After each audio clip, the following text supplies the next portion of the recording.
terrible. Everything has spiraled completely out of control and there's no turning back now.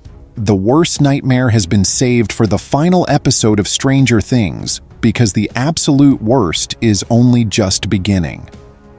A new official trailer for Volume 3 has been revealed, one that previews absolutely everything we'll see in the series finale. This is simply devastating, utterly devastating. One of the most heartbreaking images shows Dustin screaming and crying in a completely uncontrollable way while a soldier holds him back forcefully, preventing him from running towards something he's just witnessed. The pain on his face isn't fear, it's pure loss, an absolute emotional breakdown that we've never seen in the character before. Everything points to Dustin having been a direct witness to something irreversible, and all signs lead straight to Steve Harrington. The scene fits perfectly with the theory of Steve's sacrifice, one so brutal and sudden that it leaves Dustin scarred forever. It's not just the death of a friend, it's the loss of his big brother, his mentor, his protector, the person who was always there when no one else was. In the trailer, we also see Eleven returning to the place where it all began, the sensory deprivation tank. This space isn't just a memory from the past, it's the origin of all the horror, the ground zero where the gates between worlds were opened.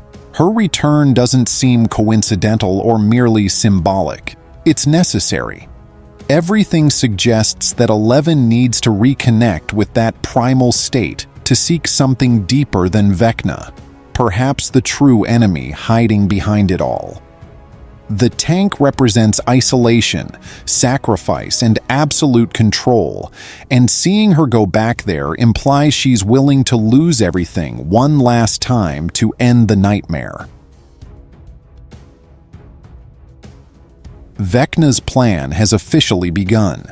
In the trailer, we see him with a monumental, almost divine appearance, as if he's transcended his known physical form.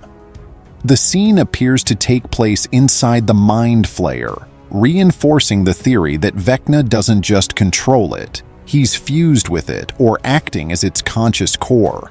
This moment marks the point of no return.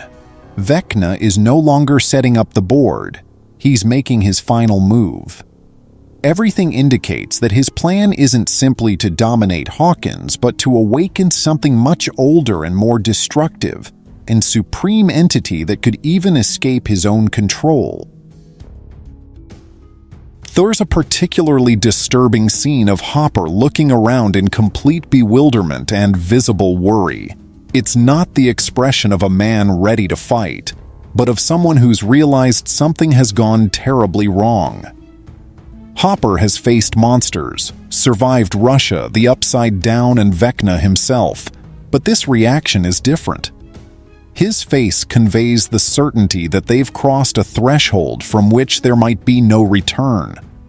Something has happened off-screen, something so grave that even he, the group's pillar of strength, seems paralyzed by the magnitude of what's coming.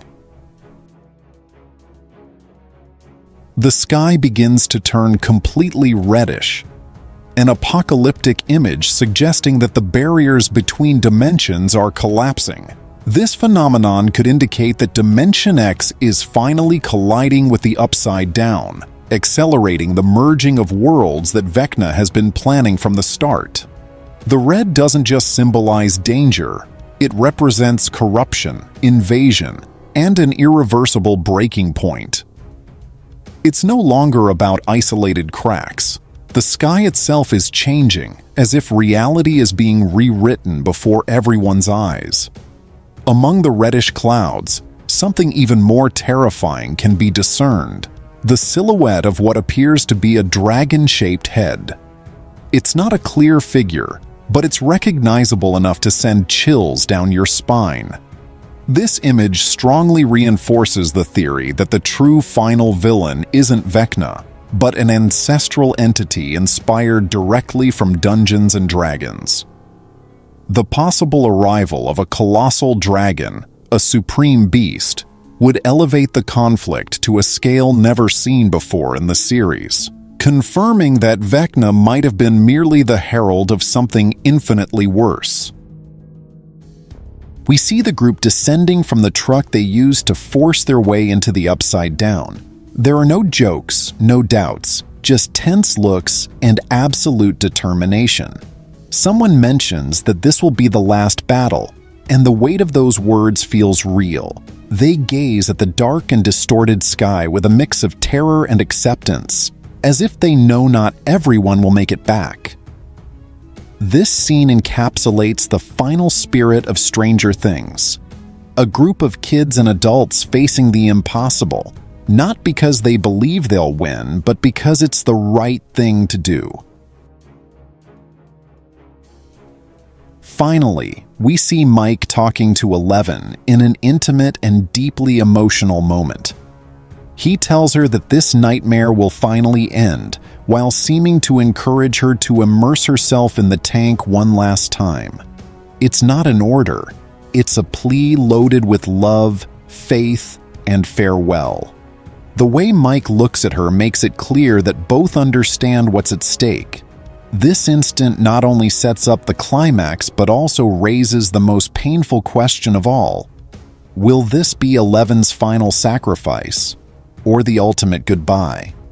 On another note, here are some things you might have missed from Volume 2. Everything suggests that the 12 kidnapped children could be trapped deep within the Mynd Flayer itself. The visions imply they're ensnared in something vividly organic, as if the Mynd Flayer functions as a colossal living organism that has absorbed them to harvest their energy as fuel, while Vecna works to fully awaken this greater entity known as the Abyss. Episode 6 also delivers a massive nod to the real-life mystery of Kenny Veach's M Cave, one of the most chilling urban legends circulating online. The cave discovered by Max and Holly features an entrance shaped almost identically to the infamous M that Kenny described before his mysterious disappearance in 2014. A cave he claimed emitted bizarre vibrations and induced overwhelming irrational terror. The resemblance hardly feels coincidental, especially given how enthusiastically the Duffer Brothers weave in myths, creepypastas, and contemporary legends into their storytelling. Many